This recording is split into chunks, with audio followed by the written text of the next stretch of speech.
Now, you're a name that I'm not familiar with. I just found you here recently and decided, he would be a good person to have on the show. Before we get into your music and everything, tell us a little bit about your background, where you come from, and how you got to doing what you're doing. Sure. Well, thanks for having me on, number one. Number two, I guess performing under my own name is a bit of a new thing for me. For 10 years, I was performing under a moniker called Weatherman, which is spelled Whetherman, Right. like whether or not man. And I put out 8 albums with that project and did a lot of touring and had a band occasionally. And that was more in like the folk, soul, Americana sort of spectrum. And then I kind of just felt like I needed to change directions, and I was really digging into a lot of American roots music history and found people like Doc Watson and Mississippi John Hurt. And I started changing the way I was playing guitar, and that was about 1.5 years ago. And then I've just kind of really taken off with the guitar playing and learning different styles since then, and that's what kind of sparked this new sound and the inspiration to have a new project. So this album is new for me, and the project is new for me, but I've been playing for about 12 years professionally. So. And this has been about 1.5 years in the current stage of your performing. Are you writing your own music now? Yeah, all the stuff with Weatherman was stuff that I've written, and then this project is all songs that I've written. And there's 2 songs on the record that are, one is a song by Woody Guthrie called Ramblin' Around, which is the inspiration for the title of the record, As I Go Ramblin' Around. And then The Big Rock Candy Mountains is also on there, which is an old folk song. Yeah, and I slapped myself on the wrist. I did not mention the title of the album. That's As I Go Rambling Around, and that's what they can find that online everywhere. Yeah, it's on all the streaming platforms. You can find it on my website, nicholasedwardwilliams.com, or all the social media stuff. You can find links there too. John Bon Jovi will jump in here anytime. Sure. Well, hey, Nicholas, welcome. We're awfully glad that you're with us. I got to tell you, that first song that we just played, Mississippi John, I just love that. And I was going to ask you, you kind of answered the question for me already, but I was going to ask you about influences such as Mississippi John Hurt and Doc Watson. You mentioned both of those names being 2 of my musical heroes. I never got mine as well. Yeah, I never got to see Mississippi John Hurt, but I did get to see Doc Watson a couple of times. First time I saw him was with his son Merle before he tragically passed away. But I tell you what, that's you just can't get better than that. I mean, that was so good. It's so good, and. I wish I had seen both of them as well. I wish I would have seen Doc while he was alive, and I kind of came into the fold of his music a little bit later on. Early, I kind of came in at the very tail end of his life, unfortunately. Better late than never, my friend. Guys, yeah, you got that right. He was amazing. Taj Mahal is another one that was of this genre, although he would electrify it up from time to time. So obviously, right, and he influenced a lot of Caribbean sounds too. Oh yeah, absolutely. But obviously, you've got a lot of blues in your background. So how did that come about? This kind of influence? Well, I kind of trace it back to I got to open for Taj Mahal, and back in 2014. Really? And meeting him was a bit of a surreal experience because he's kind of such this enigmatic figure on stage and backstage. I mean, he is just the most cool, calm, and collected person you'd ever meet. And I opened for him down in Florida at a place that is called Ponte Vedra Concert Hall that I also opened for the Wood Brothers at, which was another kind of revelation for me musically. And I think that talking with him for a while, we talked about all sorts of different blues artists, from Mississippi John Hurt to relatively unknown guys like Joseph Spence and Snooks Eaglin. And I guess I took that as a bit of a history lesson. And from there it sparked a lot of interest in me to start looking back and digging into the foundation of the music that we love today.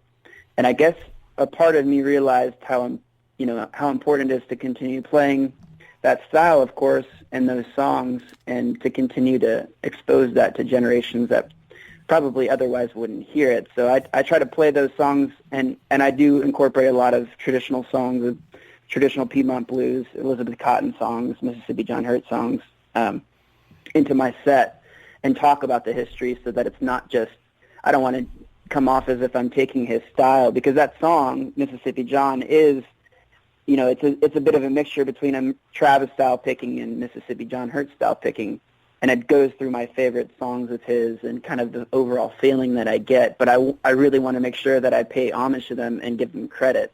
Well, you so certainly do. I mean, there's the. Thank you, but no, go ahead. Go ahead.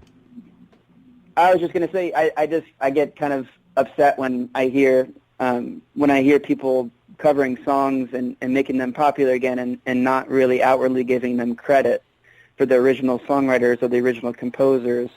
And I know that, folk songs can get lost over time of who wrote who, but to me it's just really important to keep tradition alive and to keep those songs alive, because I don't want them to be forgotten. So. Well, you're certainly preaching to the choir here with that attitude. You really are. This, and I got to commend you for going off in that direction, because there's so many of today's, and I put this in quotations, artists that they have no idea what real talent is, because they rely on auto-tune and they rely on overly produced musical tracks.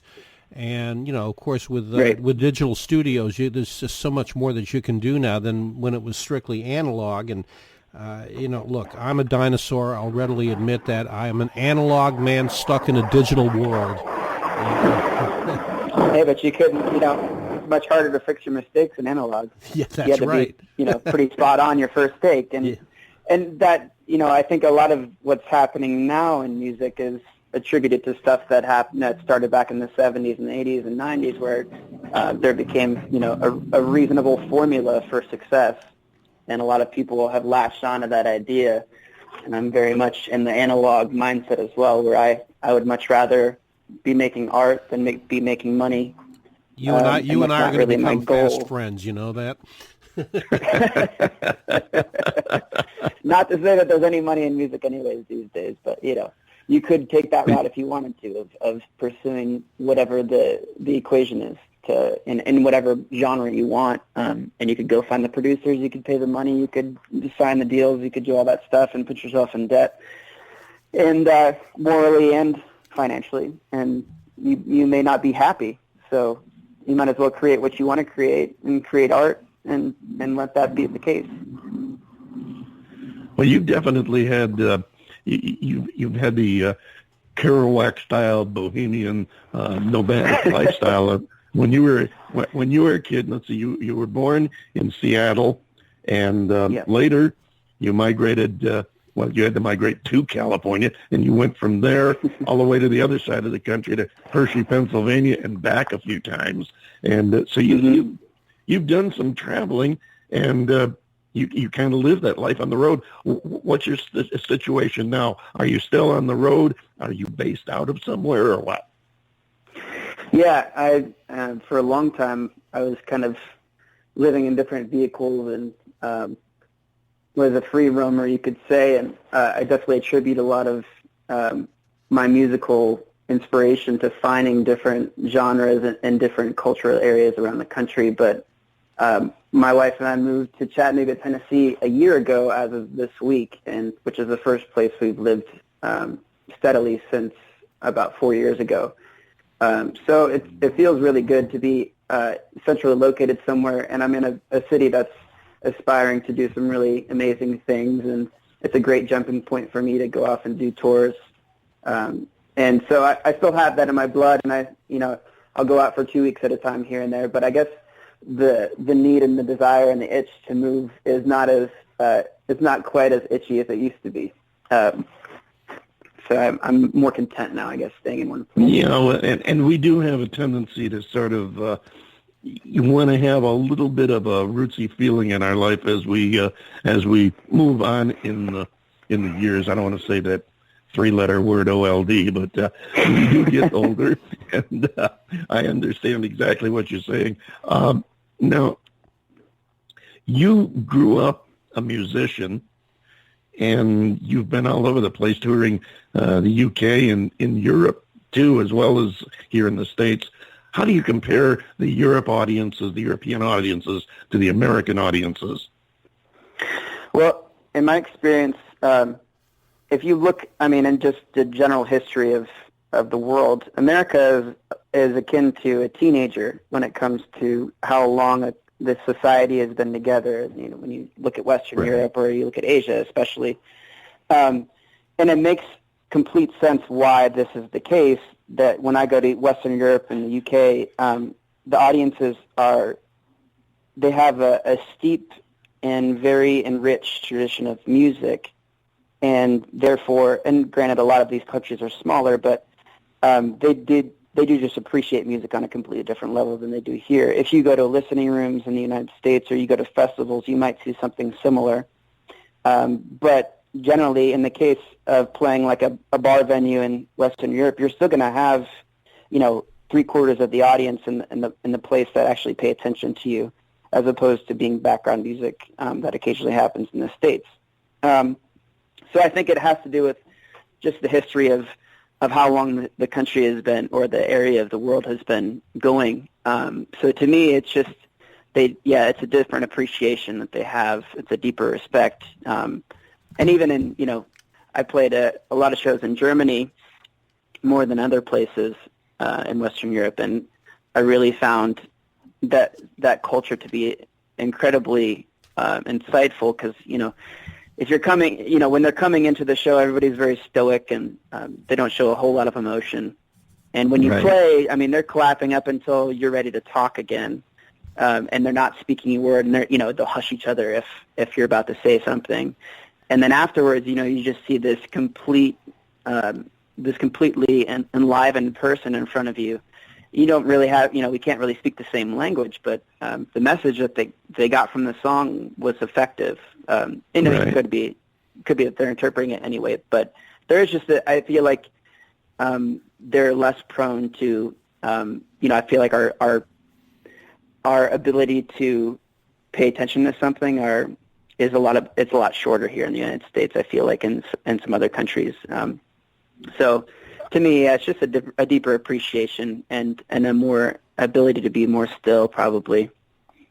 Right. I'm not surprised that you noticed that, and I also we've noticed that because we are dinosaurs and we've been around a while. We've noticed that the European audiences tend to hang on to their favorite artists a lot longer than the American audiences. The American audiences do, to a degree, but over there, once they know you and once you're popular there, you are forever popular there. I agree. I think we're more prone to trends, and because information, it runs fast all over the world, but I feel like especially here we seem to be caught up in the what's the next best thing mentality, and a lot of different industries too, not just with music, but with clothes, with entertainment and of all sorts. I just think, we like turnover rate better than we like sustainability. Yeah, I agree with you there. Are they as wrapped up in their cell phones as we are? I haven't experienced that. I feel like, granted the last time I was there was 2 years ago, I found a noticeable difference in conversation and with present moment awareness with their society. Especially in the countries that I was in. I was touring in Germany and Denmark and France and Spain and all of the UK. Mm-hmm. And I just felt like a lot of people were having conversations, and I did not see a lot of people kind of mindlessly staring down, especially if they were walking on the street or something like that. I didn't see a whole lot of people caught up in that.